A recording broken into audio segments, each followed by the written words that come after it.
नमस्कार, मैं स्मिता स्वागत करती हूँ आप सबका जीएस एकेडमी हिमाचल के यूट्यूब चैनल में। ओके स्टूडेंट्स, तो हिंदी साहित्य में हम लोग आदिकाल में सिद्ध साहित्य के बारे में पढ़ रहे हैं। ओके, तो कल हमने सिद्ध साहित्य के मुख्य तथ्य कर लिए थे। ठीक है, तो हम कर रहेंगे आज जो है जो प्रमुख सिद्ध कवि हैं। ठीक है, तो इनमें सबसे पहले जो सरहपा आते हैं उनके बारे में हमने लास्ट क्लास में पढ़ लिया है। तो अभी जिन्होंने हमारी पीछे वाली क्लासेस नहीं देखी है वो पीछे वाली क्लासेस देख ले। ओके, तो आज हम प्रमुख जो सिद्ध कवि हैं उनमें हम करने वाले हैं सरहपा के बाद सबरपा के बारे में। ओके,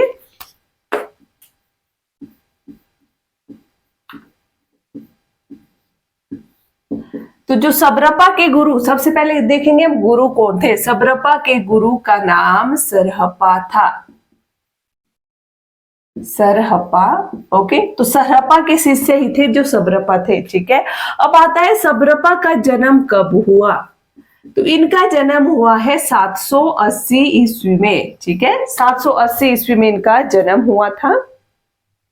अब देखिए इनका नाम सबरपा क्यों पड़ा, क्योंकि सबरों की वेशभूषा में ये रहते थे, इस कारण इनका नाम सबरपा पड़ा। ये क्वेश्चन में एग्जाम में इस तरह से पूछा जाता है, तो नोट कर लेंगे।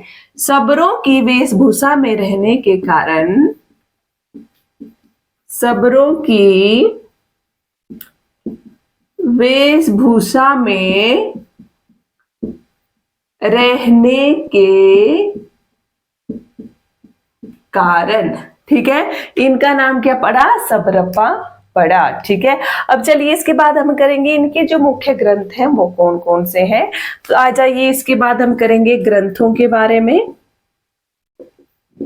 तो इनके जो मुख्य ग्रंथ है, सबरपा का जो मुख्य ग्रंथ है उसका नाम है चर्यापद। चर्यापद, ठीक है। अब चर्यापद का जो विषय है वो क्या हो जाएगा, तो चर्यापद में जो विषय है, चर्यापद में जो है मोहमाया का विरोध है। मोहमाया का विरोध, ठीक है। सहज जीवन पर इन्होंने बल दिया है। सहज जीवन यापन पर बल, ठीक है। अब जो व्यक्ति मोह माया का त्याग कर देगा, सहज जीवन जिएगा, उसको ही क्या होगी, महासुख की प्राप्ति होगी। ठीक है, तो यही क्या है, महासुख है। ठीक है, इसी से महासुख की प्राप्ति होती है। ओके, जो व्यक्ति मोहमाया का विरोध कर रहा है, सहज जीवन जी रहा है, उसी को ही महासुख की क्या होगी, प्राप्ति होगी। ठीक है, अब जो सबरपा का जो ये चर्यापद है, चर्यापद क्या है, ये जो है एक गीत है जो कि धार्मिक अनुष्ठानों में गाया जाता है। ठीक है,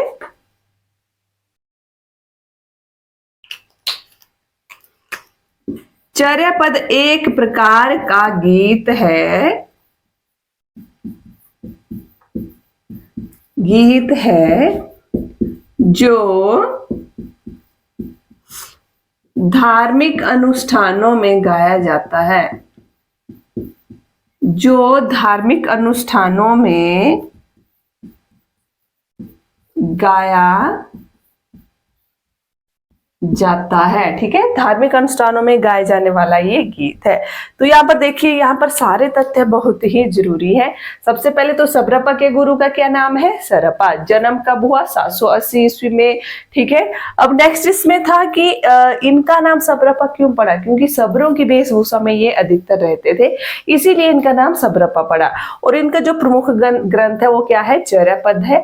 तो चर्यापद में विषय क्या है, मोह माया का विरोध है, सहज जीवन पर बल दिया है। ठीक है, अब देखिए जो व्यक्ति मोह माया का विरोध करेगा, सहज जीवन जिएगा, उसको ही महासुख की प्राप्ति होगी। ओके, तो जो चर्यापद है वो क्या है, एक प्रकार का गीत है जो धार्मिक अनुष्ठानों में गाया जाता है।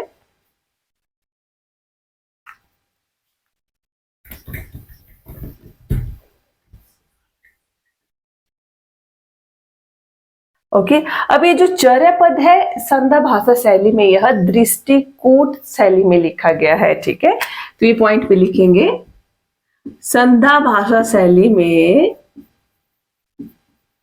संध्या भाषा शैली में दृष्टिकूट में लिखा गया है। दृष्टिकूट में लिखा गया है। दृष्टिकूट पे क्या होता है, दोहरे जो है अर्थ निकलते हैं, ठीक है। क्या होता है दृष्टिकूट, दोहरे अर्थ इसमें निकलते हैं, दोहरे अर्थ निकलते हैं। ओके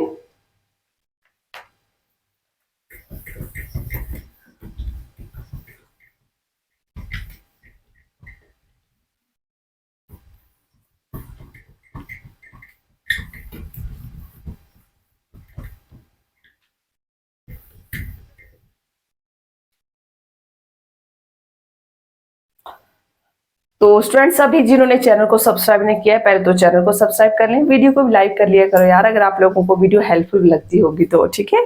अब देखिए जो सहरप्पा, देखिए सहरप्पा के बारे में हमने कल पढ़ा था, ठीक है। सहरप्पा ने दोहा कोश की रचना की थी, दोहा कोश की, और सब्रपा ने चर्या गीत की, ठीक है। अब ये जो दोहा कोश और ये चर्या गीत है ये निर्गुण संत कवियों के जो मतलब आगे ग्रंथ हुए ना, जैसे कि साखी हो गया, रामायणी हो गया, तो उनका क्या है, उनमें ये चीजें उनमें शामिल हुई है आगे जाकर, ठीक है।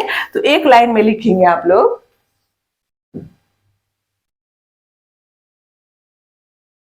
तो दोहा कोश और चर्या गीत जो है संतों के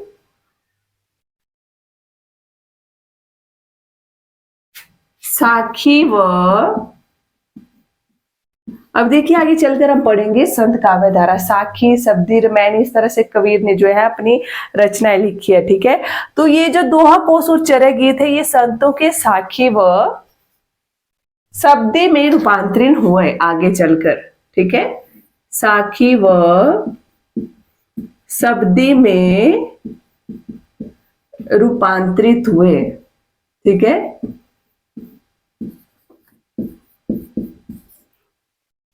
तो सिद्धों का प्रभाव कहां तक पड़ा है, संतों तक पड़ा हुआ है, ठीक है। निर्गुण शाखा में, भक्ति काल में निर्गुण शाखा हम लोग पढ़ेंगे, संत काव्य धारा है उसमें सूफी काव्य धारा है, तो सिद्धों का प्रभाव पड़ा है संतों तक आगे चलकर, ओके।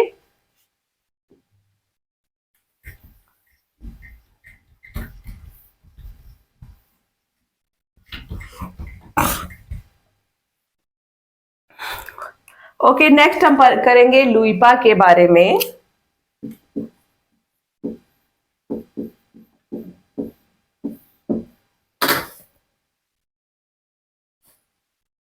तो इनका जन्म 773 ईस्वी में हुआ, ओके। और इनके गुरु का नाम सबरप्पा, तो सबरप्पा, और सबरप्पा के गुरु का क्या नाम था, सरहप्पा था, ठीक है।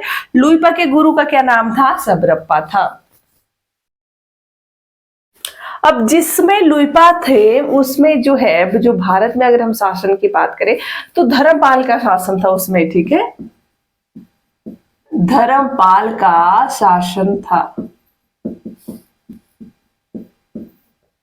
और जो 84 सिद्धों में लुइपा का स्थान जो है सबसे ऊंचा माना गया है, ठीक है। तो एक पॉइंट और लिख लेंगे, और मुख्यतः डॉक्टर नगेंद्र ने माना है कि 84 सिद्धों में लुइपा का स्थान सबसे ऊंचा है। 84 सिद्धों में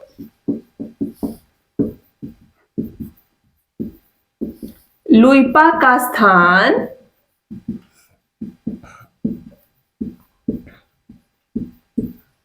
सबसे ऊंचा है, डॉक्टर नगेंद्र मानते हैं, ओके। सर्वमान्य रूप से ये माना भी गया है, ठीक है। 84 सिद्धों में लुइपा का स्थान क्या है, सबसे ऊंचा है। अब जो लुइपा है ना ये साधना में बहुत ऊंचे थे, तो उसमें देखिए जो लुइपा के जो शिष्य बने थे, राजा भी इनके शिष्य रहे थे, ठीक है। तो जो राजा है उनके नाम लिख लेंगे, इनके जो शिष्य रहे हैं, दारिकप्पा व डेंगिपा। दारिकप्पा राजा का नाम था, ठीक है। जो तो दारिकप्पा थे ये उड़ीसा के राजा थे, तो उड़ीसा के राजा दारिकप्पा व उनके मंत्री थे डेंगिपा, डेंगीपा, ये भी क्या हो गए थे, इनके शिष्य बन गए थे। ठीक है, इतना प्रभाव था लुईपा का। ओके ओके, एक चीज और लिखेंगे इसमें, बहुत ये एग्जाम में पूछी गई कि जो लुईपा थी उन्होंने कैसी रचनाएं की थी, किस सिद्ध कवि ने रहस्य प्रधान रचनाएं की थी। तो जो लुईपा है इन्होंने रहस्य प्रधान रचनाएं की थी। ठीक है, रहस्य प्रधान रचनाएं लिखी लुईपा ने। ठीक है, तो लुईपा के सारे पॉइंट याद हो जाएंगे आप लोगों को। एक बार चलिए मैं आप लोगों को रिवाइज करवा देती हूँ। जिसमें धर्मपाल का शासन था उसमें लुईपा थे। ठीक है, तो लुईपा का जन्म 773 ईस्वी में हुआ। ओके, लुईपा के गुरु का क्या नाम था, लुईपा के गुरु का नाम सबरप्पा था। और जो 84 सिद्ध है, 84 सिद्धों में सबसे ऊंचा स्थान किसका है, लुईपा का है। ठीक है, पूछा जा सकता है कि किसने माना, तो डॉक्टर नगेंद्र ने माना है। ठीक है, और दारिकप्पा कहाँ के राजा थे, उड़ीसा के राजा थे। और उनके मंत्री जो डेंगीपा थे वो भी क्या थे, इनके शिष्य बन गए थे। ठीक है, और रहस्य प्रधान रचनाएं इन्होंने लिखी थी लुईपा ने।